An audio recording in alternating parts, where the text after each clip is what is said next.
Death is the final arbiter. It claims everyone, regardless of class or station, fame or notoriety, gentleness or depravity. In some cultures, death is regarded as the threshold to an elevated spiritual existence, or as the doorway leading to another mortal life in a never-ending cycle of reincarnations. In other societies, death is believed to be the ultimate ending of awareness, marking complete annihilation and utter oblivion. Since ancient times, scholars and priests have devoted their entire lives to studying, explaining, and revering the final chapter in a mortal's life. For some individuals, however, death has become an obsession, a source of magical power, or even an object of religious adoration. These beings are necromancers, and they are universally feared and loathed as the purveyors of unremitting evil. I knew that we had been kissed by fate and could perceive things invisible to others. Many times, when we were still children, I would test my brother by placing a stolen piece of clothing in his hands, and he often would stare at the unwrapped linen, gradually outlining the facial features and mannerisms of a strong caravan handler or some dashingly handsome scribe. But as my brother grew older, his visions became darker and more frightening. Once, when I placed a purse of a young porter in his hands, my brother described a much older and frail man who appeared to be a merchant of sorts. I laughed and told him his mysterious powers had failed him, but Talib kept staring at the small velvet pouch and went on to describe how the older merchant had been surprised on the streets one night while returning home from the evening prayer. In chilling detail, my brother recounted the merchant's murder at the hands of the young porter from whom I had obtained the purse in the bazaar. That night, the game stopped being fun. We never played it again. Talib's unusual talents continued to mature after he started learning the art. He recoiled from cemeteries, even by daylight, for he would drown in the latent sorrow and sometimes glimpse pale shadows fluttering amidst the sepulchres. He could feel death around him, even after he learned how to shield his mind from the visions. One evening, after we stopped for the night at the house of our friend Salim, the pearl trader, Talib woke us all at midnight with his screams. We found him mopping the azure tile floor with his linen nightshirt, moaning incoherently about a river of blood and the dead woman in his bed. Of course, his bed was empty and the floor was bone dry, but our host Salim paled visibly at these words and ushered our troubled brother into another chamber for the remainder of the evening. We learned the next morning, much to our sorrow, that Salam's wife had died in that room many years ago, bearing their first child. And for many days afterwards, the servants had laboured, apparently in vain, to remove the taint of blood from the once beautiful blue tile floor. From Layla's Lost Journal. Larlock's tower within Warlock's Crypt stood in its old silence, its upper halls wrapped in shadow and stone, its lower reaches descending into crypts, vaults, and buried chambers where the dead had long ago perished. Their rulers fell, and their history, Netheril, the most heightened realm of man, ceased to exist. High above, near a broad opening in the black marble wall, Zastam stood with his hands lightly folded behind him, his gaze cast downward into the darkness below. Beside him stood Larlock, his robes unmoving in the cold air that drifted through the height of the tower. Red and blue hues came from the remaining Ioun stones circling above his skull.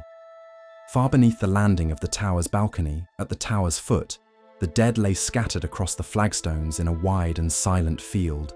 Scores of corpses left in stillness, some half-armoured, lost warriors, some rotted to the bone, some little more than dark shapes in the gloom of Warlock's Crypt. Then Larlock raised one of his skeletal hands. The gesture was slight. A few dry syllables slipped from his mouth, ancient and exact, and at once the dark floor below stirred. One corpse shuddered, then another, then dozens more. their limbs jerked, and as their skulls lifted, the hollow ribs of the dead expanded as Larlock poured a drop of his mastery of the dark art. In a slow wave, the bodies rose from the stone floor, drawing themselves upright beneath the pressure of his will. 50 corpses stood waiting below. Zastam watched without comment, though the faint narrowing of his gaze showed his attention had sharpened ever so slightly. The speed and limited gestures were not foreign to the Zulkir, but the simplicity of the movement gave him a slight pause. At the core of necromancy lies the oldest practical question. Can the dead be made useful? Tam's eyes remained on the ranks below. A question answered many times, though seldom with the elegance you have now put on display. No school of magic has been more maligned than that of necromancy. Those moralizing, ignorant rulers often believe the dark art to be the school of sadists, whereas we both understand the school of necromancy rather explores the balance between the animating force of life and the destruction of death. As with any magic, necromancy seeks to manipulate natural forces to the desire of its wielder. In this respect, it is no different from evocation or transmutation. Would you agree? Elegance is rarely sought by my apprentices. Obedience is the only end state I desire. In this new world where time has passed and the weave has been remade, I remain. I agree. Let me demonstrate. With a small motion of 2 fingers, he turned his hand. The corpses shifted at once. They moved across the flagstones with stiff precision, arranging themselves in ordered lines. Spears and broken blades angled into rough symmetry. Empty eye sockets faced forward. In a matter of moments, the dead stood in perfect formation, as disciplined as text upon a page. Then Larlock snapped his fingers. At once, the entire formation dropped to one knee. The iconic spell, Larlock stated in a slightly elevated pitch, endures for a reason. Animate Dead gives visible shape to necromancy. It is the first spell many practitioners think of when they ponder into the dark art. It is direct. It is practical. For a breath, they stood together above the ordered dead, 2 ancient scholars of immortality regarding the simplest, public face of their discipline and their years of mastery. Then, Larlock turned from the opening and began to walk back into the tower. Come, he said. Volume 2 is waiting. Chapter 1. Dark Gifts. Not all necromancers are created equal.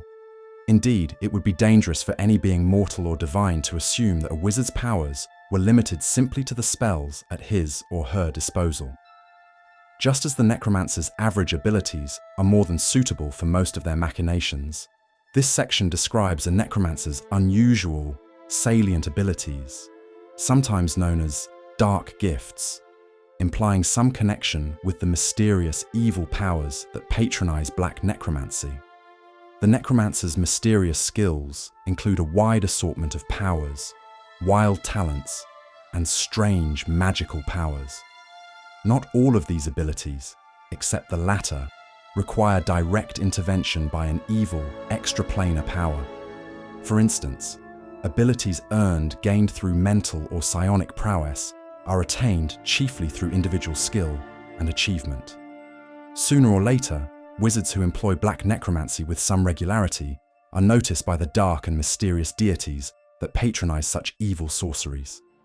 In some locales, such as Ravenloft, the fabled Realm of Terror, any wizard who employs the art, whether for good or ill purpose, runs the risk of attracting the sinister attention of malign entities known only as the Dark Powers. Like all patrons of forbidden and evil magic, these fiendish gods seek to subvert mortal spellcasters, turning them into often unwitting instruments of the god's will. To further corrupt and entice mortals into their service, the Dark Powers often grant strange and fabulous abilities to living wizards, thereby encouraging their continued practice of black necromancy. Awesome supernatural powers are rarely gained without some terrible, personal cost to the individual involved. As many a scholar of the dark art is well aware, each beneficial dark gift, and even the practice of the black arts by itself, exacts a baneful and unavoidable price on the necromancer. Indeed, the price often outweighs the merit of the dark gift itself. But to the wicked and the ambitious, the price is of little consequence. Such necromancers are concerned only with attaining power and dominion over others, regardless of the actual cost. Because of their association with forbidden and mysterious powers, it is not surprising that some necromancers might develop unusual mental abilities. After all, most necromancers, by right of their unusual mental faculties, high intelligence and wisdom, already have a natural aptitude for psychic disciplines. Larlock read the chapter in silence, one pale finger resting near the margin of the new chapter. An adequate title, he said at last. Dark gifts, a phrase designed to flatter the vain and warn the cautious. The dark powers influence many who struggle within their clutches, tempting both the innocent and ambitious with whispered promises. These sinister bargains are rarely spoken, coming in dreams or mysterious visions, but their terms are always clear, and their prices terrible. Zastam stood across from him at the black marble table, his gaze steady on the page. "It is accurate," Tam replied. "The text is correct to say that necromancers are noticed. Mortal practitioners often imagine themselves as observers, peering into death, the Feywild, the Shadowfell.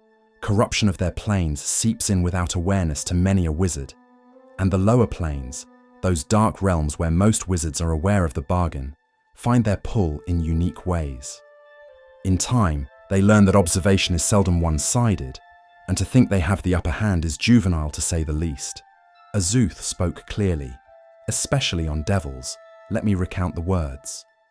When they say the devils are bound to the rule of law, they do not mean laws like those of mortals, lean and uninspired. How could a creature, destined to be bound by its agreements, its promises, the power of its very words, how could such a creature not, in the long millennia of its life, create laws of a sort that wind themselves around the realities, the expectations of mere mortals, twisting these prisons into freedoms? Larlock gave a quiet murmur of approval. Yes, the dark powers, gods, spirits, fiends, whatever language a mortal prefers, rarely leave repeated invocations or desires unanswered. A practitioner who enters such currents again and again will eventually feel a response. Larlock's gaze settled upon the passage concerning Ravenloft and the dark powers. The dark powers don't move in the shadows of Ravenloft. They are the shadows. They're the mists and the darkness. They're the reason water manifests as rivers and stars appear in skies divorced from universes. They are the wardens that hold the Dark Lords prisoner. Ever present and inscrutable, the dark powers are akin to gods in Ravenloft, but they are unknown to mortals and desire no worship. Despite the control the dark powers exert, these beings remain distant from the domains they manipulate. Although some of their names whisper through sinister lore, names like Osibus, Shamiamure, and Tenebrous, domain inhabitants know almost nothing of the dark powers. Larlock allowed himself the smallest smile. Half the necromancers I have ever met believe they could conquer the mists. Only half? Said Tam. That drew from Larlock the dry hint of a laugh. Chapter 2. Necromantic Races. Long ago, when my beloved Gerard was still alive, we used to ride into the most distant hills of our estate during the cool weeks after Greengrass, accompanied only by our most trusted retainers. One day, when we camped near a rustic town called Solbar, the burghers told us of a worm that had been ravaging caravans up and down the tradeway for the past several months. This dragon, which the villagers had named Shadowspawn, only attacked after nightfall and left behind not a trace of its victims, nor their goods, for that matter. It was as if the unfortunates had been snatched up or swallowed by the very night, or so the villagers claimed.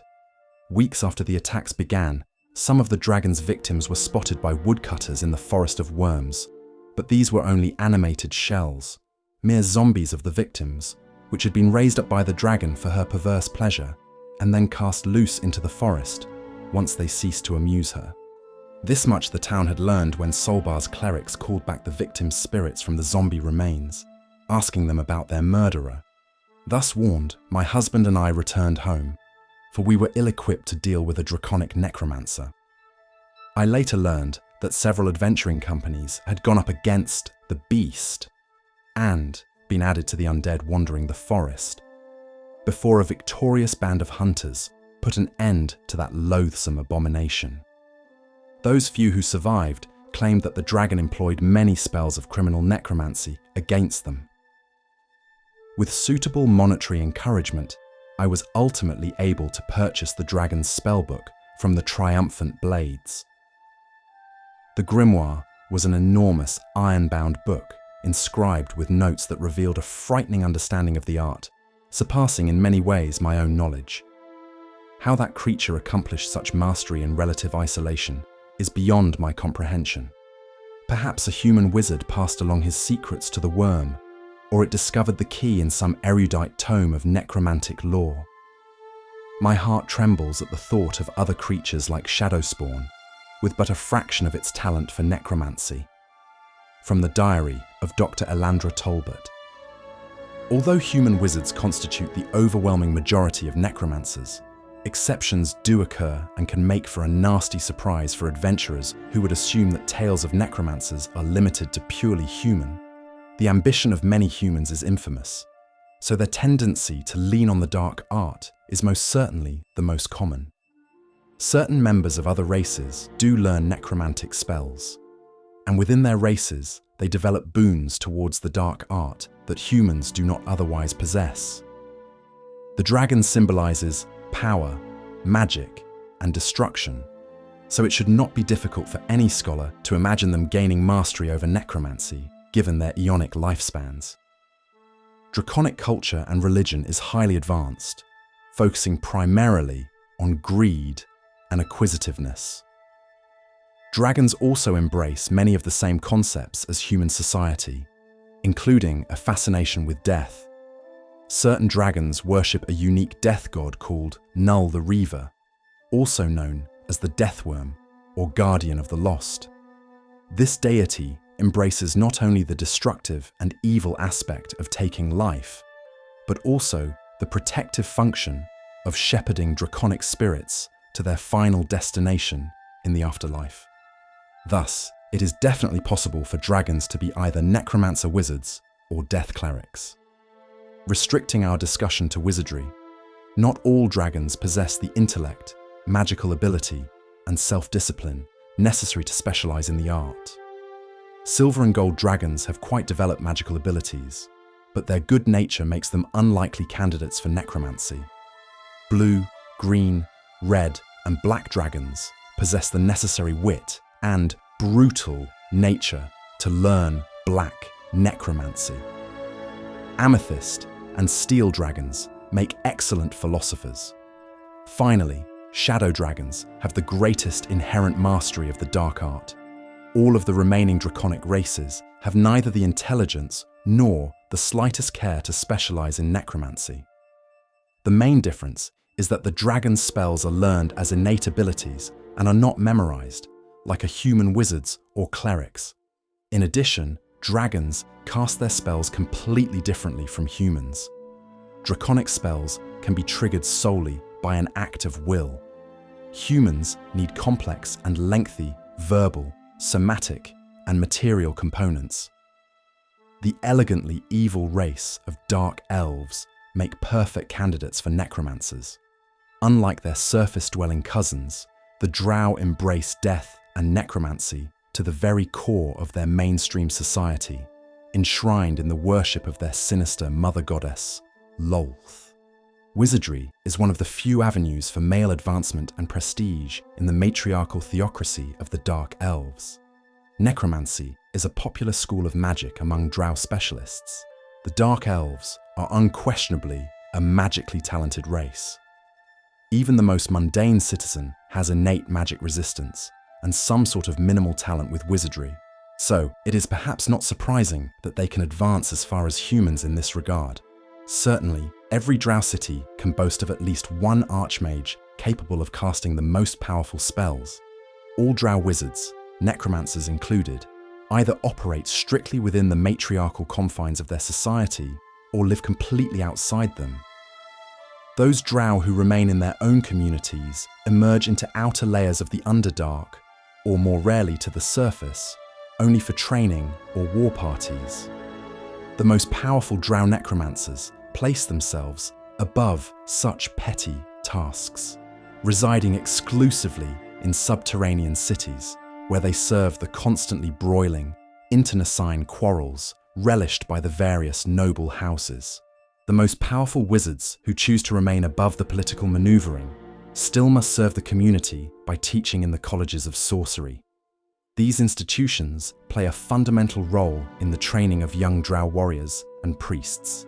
To question their role in the female hierarchy spells certain disaster for male drow wizards. The priesthood ruthlessly twists any progressive freethinkers into hideous driders. These half-arachnid, half-drow monstrosities retain their former command of necromancy. Those lucky enough to escape such punishment flee deep into the bowels of the Underdark, forsaking all protection by their house and society. Life as a rogue mage is far from easy. The priesthood sends relentless war parties to eliminate such mavericks, lest their example be emulated by others, and the horrific denizens of the Underdark can be much less than hospitable to a single travelling drow. The Githyanki are a militant and xenophobic race, descended from humans, that dwell on the astral plane and pay eternal homage to an undying necromancer queen. In their strictly regimented society, organized into martial hierarchies of command, specialized wizards, including necromancers, play an important role. Every Githyanki command structure, from the smallest platoon to the mightiest citadel, contains at least one necromancer capable of devastating opponents on the field or manipulating the dead to fight for the living. Unlike the wizards in drow society, Githyanki necromancers have a respected rank and high status in their civilization. Githyanki wizards tend to be male in honor of their Lich Queen. Although of slightly inferior rank to an acting captain, they are independent of the chain of command and lend their support in a battle where it is needed. Chapter 3. The Price. Sometime after midnight, Jal shook me awake with a start. A sharp, wide moon hung in the night sky near the desert horizon. I cursed softly. My turn at watch wasn't due for a few more hours, when the shining sphere was at its zenith. "He's dreaming again," Jal told me worriedly. "Come, help me tie him down." Our brother Talib slept beneath the palms, away from the rest of the caravan so his nocturnal ramblings would not disturb their rest. He was speaking in Qadari again, the ancient language of the dead. Luckily for Jal, she couldn't understand a word, but I knew some of the phrases, with my small rogue's talent for tongues. I ignored the obscene whispers and started binding Talib's legs together to keep him from wandering away into the desert. Meanwhile, Jal worked on his hands to stop him from casting his withering spells and slaying us all in his sleep. Jal started praying after she finished, her soft, holy whispers mingling with our brother's ravings. Jal prayed for a cure to his shattered sanity, but I only hushed her into silence, straining to understand his curiously accented Qadari. Talib's eyes were open, as usual, staring up into the stars, as he dreamed. From his speech, I knew my brother was not mad, at least not in the usual sense, for his sleeping gaze was focused not on the stars, but on another time, long past, when Qadari was still spoken by the living. From Layla's lost journal. Whether they realize it or not at the outset of their careers, wizards that specialize in necromancy make painful, personal sacrifices for their profession. Even if they shun the black arts entirely, a necromancer is still subject to the social prejudices, physical dangers, psychic pressures, and curses that plague those who channel the forces of the spirit. As with any discipline, mastery of the art comes at a price. All necromancers suffer from a nearly universal social stigma associated with their profession. In addition, many of these wizards, especially those who embrace the black arts, must overcome a number of personal handicaps, which increase in number and severity along with the necromancer's power. In every society, there is some form of scapegoat, a small group of people who are blamed or held accountable for the countless, unexplainable tragedies. A necromancer may experience similar, severe public discrimination whenever his or her profession becomes known in a social context. At one extreme, the practice of black magic, or indeed any form of necromancy, may be punishable by death, or, if the wizard is exceedingly powerful, shameful exile. At the very least, no society which is ruled by a good or neutral ruler will tolerate the open practice of the black arts. Discrimination can take a wide variety of forms. A perceived necromancer may be barred from a particular tavern, shop, or home, or even from an entire village, once his or her profession is recognized. Vigilantes, bounty hunters, rival mages, or even adventuring parties may try to eliminate a visiting necromancer, hoping to bolster their position in the community, gain a few new magical items, and possibly collect a reward from the local authorities. Necromancers that need or choose to live in civilization must disguise their profession to escape unwanted attention. Not surprisingly, most practitioners of the art tend to shun human society, preferring the lawless expanse of the wilderness, where their deeds and experiments can go unnoticed and unpunished. Just as physical deformity has been associated with villainy, physical sickness and disease have been historically interpreted as a form of divine retribution. Of course, mass outbreaks of plague and pestilence, which decimated both the good and evil, can be cited to refute such superstitions, but still such beliefs remained, even in the face of rational observation. In addition to its supernatural origins, disease could just as easily result from a necromancer's plundering of the dead, or contact with rotting corruption and filth. A necromancer has been cited within many towns of the Sword Coast to develop a sickness after exposure to certain undead, like a mummy, cursed magical items, such as a staff of withering, and spells, like cause disease and plague curse. The risk of disease also threatens wizards who tamper with black necromancy. Wizard spells that by their very nature inflict disease on others, such as contagion or mummy touch, might have some form of unforeseen side effect on the caster. The scapegoat passage is sound, Larlock said. Every society keeps some figure upon whom it may hang fear, failure, sickness, and unexplained loss. The necromancer serves that function readily. Vecna said it true upon the nature of evil, for he was the original scapegoat. Larlock reached above the second counter on the shelf just above Zastam's head, an account of the Whispered One. Let me begin as Vecna tells it. Before any legitimate discussion on the nature of evil can begin, it is first necessary to dispense with the misapprehensions about evil commonly held by those moralizing proselytizers who seek to redeem the corrupted, to save those who have fallen into shadow, and to foster virtue in all they meet. Evil is not an absence of good. It is not a choice. It is not some crime, such as murder, theft, or deviance. It is not service to a reprehensible master, nor is it akin to some dark power. Evil is one of two forces in the cosmos, an agency locked in eternal struggle against its antithesis. This war has only two sides, the light and the dark, and the whole of creation is both their battleground and the prize for which they vie. Do not be deceived into thinking a middle path will present a way to rise above the struggle. Only good and only evil exist, and not even a hair's width of space separates them.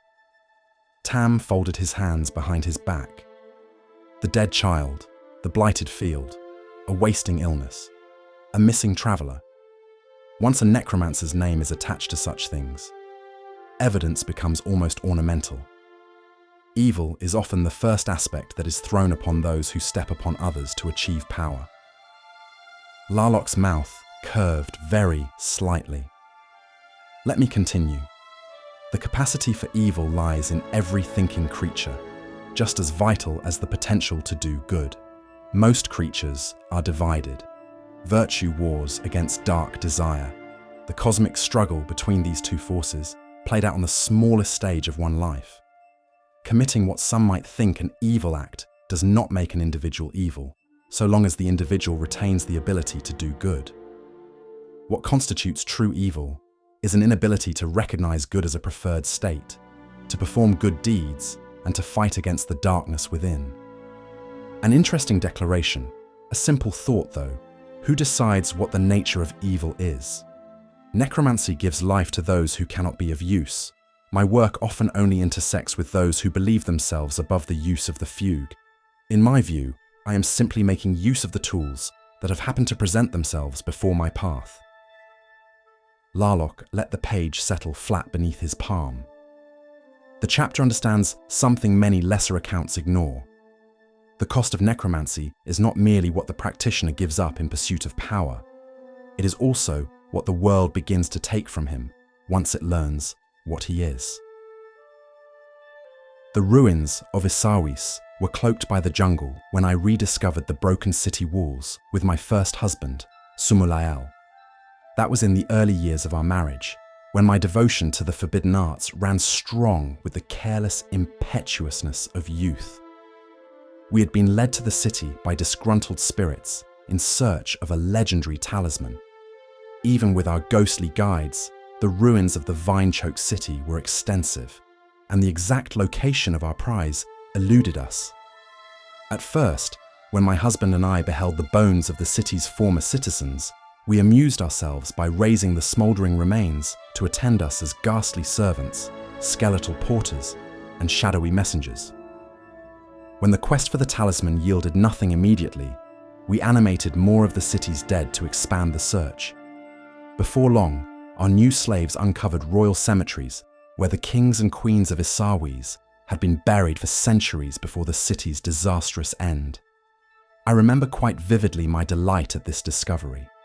With a wave of my hand, I cracked open the tomb's monolithic stone doors, while Sumulael, cackling with wicked glee, called forth the city's ancient royalty, commanding even the oldest of padishahs to stumble forth, wrapped in their worm-eaten shrouds or burial robes, from the corrupted depths of the crypts and into our eternal slavery. And while the dead gave up their age-corrupted treasures, none carried my coveted talisman. Thus, Sumulael and I raised up the inhabitants of Isawis from their crypts and tombs to serve us. We lived there like exiled royalty for many years, until my husband's insanity and revolting habits grew intolerable.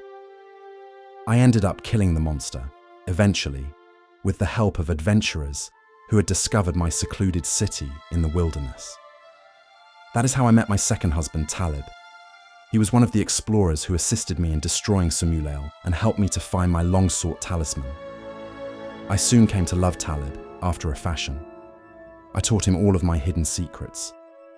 We were happy together in Isawis, rebuilding the city to its former glory.